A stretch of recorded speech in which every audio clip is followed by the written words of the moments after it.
what's up and welcome back to my channel. Now today I'm going to be giving a review for the film The Boss Baby Family Business. Now this is a sequel to the 2017 film The Boss Baby, which I also saw too as well, like in the theaters. Now this particular film right here, it's like a sequel that involves like the same two main characters from the first one, like the Templeton brothers, like the little boy and like the actual baby itself.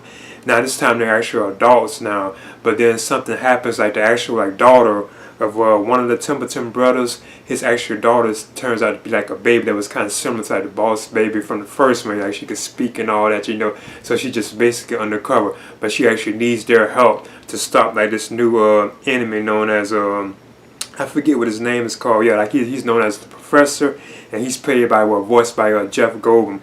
Now that particular character is out to erase like childhoods worldwide, but it seems like he actually wants like babies to actually dominate the world. You know, because that's what he be saying. We actually get to see him like talking to someone. He's kind of against how mankind doesn't want like babies to be in charge, you know, and like the baby, like he's, oh yeah, I just leave it at that because it's like spoiler territory as usual, so I can't go into it too much. Now this is directed by Tom McGrath again.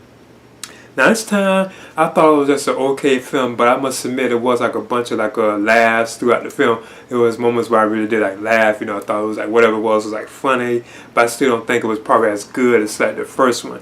Now you do have Alec Baldwin, who is voicing like Boss Baby himself, or you could say Ted Templeton Jr. himself. So he's actually voicing him now. Like I said, you get to see him like in an older role now, where he's actually an adult. But then like as the plot going, he gets reversed back to the baby that he was like in the first film, because they have to actually stop this evil threat, you know. Then you also have James Marsden, who voices Tim Templeton, which is like the actual older brother of Ted, you know. So he's also like older, and he's actually the one who has like kids too as well, because it's actually like his kid, I forget what her name was, they actually is like hidden like a baby from like I think Baby Court or something like that, where she's actually intelligent and all that, and she actually needs their help to take out like the villain played by Jeff Goldblum. Yeah, and the guy that's Jeff Goldblum is voice is known as Dr. Irwin Armstrong, and he's actually like an intelligent baby himself. So it's like a spoiler alert, you know, for a plot to get rid of all grown-ups, because he wants babies to actually rule the world.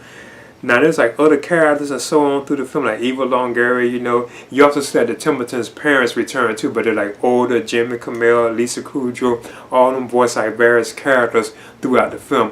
Now in the end, now as usual, like the animation was like cool and awesome, and like I say, a lot of the jokes and stuff like that were like funny. Now I do think this film is like very edgy. I'm surprised it didn't I forget what the rating is for this film. I'm surprised it didn't get like a PG-13 like type rating, you know, because it is like very edgy. I like some of the humor and stuff that they have, you can see it even in the trailers, you know. I really believe that was really aimed at adults. But overall, I thought it was just like a great film, but it just never really could like take off. It was just something about it. Even at times, like the look of the film, I didn't like how it was actually looking at times, like the mood and like the feel of the film, like the atmosphere was just something just like off about it at times. But in The Boss Baby Family Business, I'm gonna be giving this just a C, and I guess I recommend it for fans of like the first film. You know, if you enjoyed that, you probably would like this one too. So I'm just giving this a C. Please leave a comment and subscribe too as well.